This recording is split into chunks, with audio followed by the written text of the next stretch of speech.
බිය උපද්දවන ලංකාවේ තියෙන සුපිරිම පාලමක් තමයි මෙන්න මේ පාලම. ඉතින් මේ වාගේ දේවල් ලංකාවේ තියෙනවද කියලා ඔයගොල්ලෝ දන්නවද දන්නෙත් නැහැ.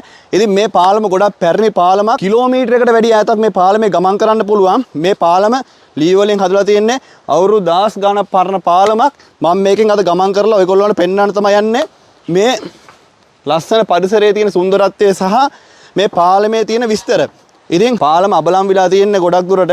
ඉතින් මම මේ බිය ඇඟට අරගෙන ඉවරලා ඔයගොල්ලන්ට මේ වීඩියෝ එක පෙන්වන්න ඕන නිසා ඔයගොල්ලන්ට දැනුමක් ගන්න ඕන නිසා මම හිතුවා මේ පාලමේ ටික දුරක් ඇවිදගෙන යන්න.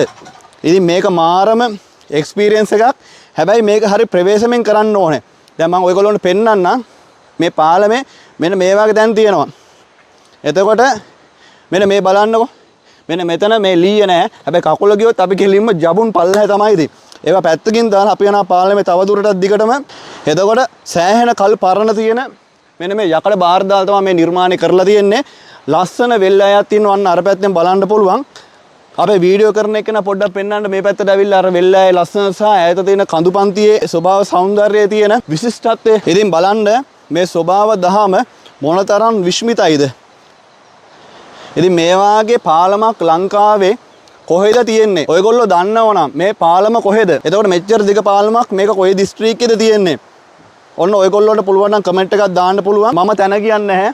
කොහෙද මේ පාලම කියලා මම කියන්නෙත් නැහැ. මම කැමතියි ගොඩක් කට්ටිය දන්නවනම් ඔයගොල්ලෝ මේ පාලම කොහෙද තියෙන්නේ කියලා බලලා කියනවනම් මේකේ හොඳම හරියට තව අපි ගිහිල්ලා නැහැ. හොඳම හරියට තමයි අපි දැන් යන්න යන්නේ. මම කැමරාමන්ට හදිස්සි එන්න කිව්වට එයාට හදිස්සි එන්න බෑ. මොකද මෙතනින් පල්ලයට පත බෑ වුණොත් බිමට පෙරළුනොත් කැමරා කරලා ඉවරයි. මේ දර්ශන ඔබට පෙන්නලා ඉවරයි. ඉතින් ඒ හැමදේම පැත්තකින් තියාගෙන ප්‍රවේශමෙන් මේ ගමන අපි යනවා. ඉතින් බලන්නකො මේ සුපිරි නිර්මාණයක් තන කොහෙද කියලා අනිවාර්යයෙන්ම කියන්න ඕනේ. දැන් තමයි හොඳම කොටස ආරම්භ වෙන්නේ. ඉතින් ලස්සන ඔයක් ගලාගෙන යනවා. අපි දැන් මේ ඇඟට බිය අරගෙන හිතට සවිය අරගෙන අපි මේ වීඩියෝ දර්ශන ඔයගොල්ලොන්ට පෙන්වන්න මාර කට්ටක් කාගෙන අපි යනවා මේකේ තියෙන බියකරුම් ස්ථාන වලට. ඉතින් බලන්න යකඩ එච් ඇන්ගල් දාලා තියෙන්නේ. ඒවත් දැන් දි รา පත් වීගෙන එනවා. එතකොට මේක මම දන්න විදිහට ඉතර සුද්දෙක් තමයි නිර්මාණය කරලා තියෙන්නේ කියලා තමයි මට දැනගන්න ලැබුණේ. මේක ඉතිහාසය ගැන කියන්න මම ඇත්තටම දන්නේ නැහැ. මට අහන්න කෙනෙකුත් නැහැ. ඒක නිසා මම මේක ඉතිහාස කතාව ගැන කියන්න කොහොමවත් දන්නේ නැති නිසා මම ඒක ගැන කියන්නේ නැහැ. ඉතින් මම දන්න විදිහට මේක සුද්දෙක් තමයි නිර්මාණය කරලා තියෙනවා කියලා අහන්න දැනගන්න මට ලැබුණේ. ඉතින් බලන්න ඔයාලා දන්නවා මේ කාලේ වෙනකොට වැස්ස අධිකයි. සෑහෙන වැස්සක් තියෙනවා. ඉතින් ඒ වෙනකොට ජලාශවල වතුර මට්ටම් සෑහෙන ඉහළ ගිහිල්ලා තියෙන්නේ. ඒවල් පැත්තකින් දාලා තනියම ඔයගොල්ලොන්ට මේ එක්ස්පීරියන්ස් එක පෙන්වන්න තමයි මම මේ පාලම තරණය කරන්නේ. ඉතින් ඔන්න මම පාලමේ හොඳම හරියට ඇවිල්ලා තියෙන්නේ. ඉතින් මේට වැඩි බියක් දැනෙනවද? මං නම් දන්නේ මට නම් ලොකුට බියක් දැනෙන්නේ නැහැ. මොකද අපි කාටවත් බය නැහැ. අපි ජීවත් වෙලා ඉන්නේ ටික කාලයයි. මැරෙනවා නම් මැරෙන්න කියලා හරි අපි ඕන දෙයකට ඔට්ටුයි. ඉතින් බලන්න මේ පාලමේ මෙන්න මේක තමයි ඔය ගලාගෙන යනවා වැස්ස අධික කාලයක්. අන්න අර පැත්තේ ලස්සන ගස් පෙලක් තියෙනවා. බලන්න පුළුවන් වීඩියෝ එකේ ඔයගොල්ලොන්ට.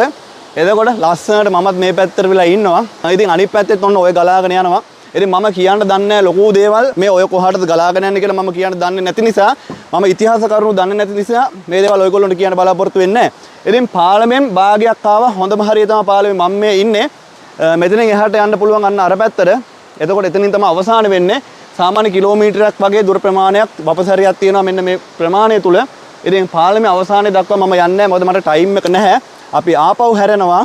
අපි ගමනාන්තයේ ලබාගත්තු තැනට යන්න. ඉතින් මේ වීඩියෝ එක ඔයගොල්ලොන්ටත් ගන්න දෙයක් තියෙනවා නම් ලංකාවේ මේක කොහෙද තියෙන්නේ කියලා ඔයගොල්ලෝ දන්නවා නම් අනිවාර්යයෙන්ම කමෙන්ට් එකක් දාන්න. මම තැන කලිනුත් කිව්වා කියන්නේ නැහැ කියලා.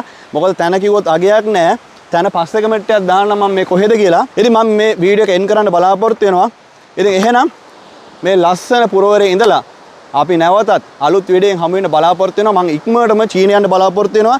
ඔයගොල්ලොන්ට වටිනා කියන දේවල් ඔයගොල්ලොන්ට අවශ්‍ය කරන බඩු ඒ වගේම දැන් ගොඩක් කට්ටිය අපිට කතා කරලා කිව්වා ගෙවල් වලට අවශ්‍ය කරන උපකරණ ලබා දෙන්න කියලා. ඉතින් අඩු මිලට හොඳම දේවල් මම ඉතින් බලාපොරොත්තු වෙනවා චීන යන්න ඉතාමත් ඉක්මනින්ම ගිහිල්ලා වෙලා ඔයගොල්ලොන්ට අවශ්‍ය කරන උපකරණ ගේන්නත් බලාපොරොත්තු වෙනවා. එහෙනම් අපි ගිහිල්ලා එන්නම්. නැවතත් අපි සුපිරි අලුත් වීඩියෝෙන් හමු වෙමු. ජය වේවා.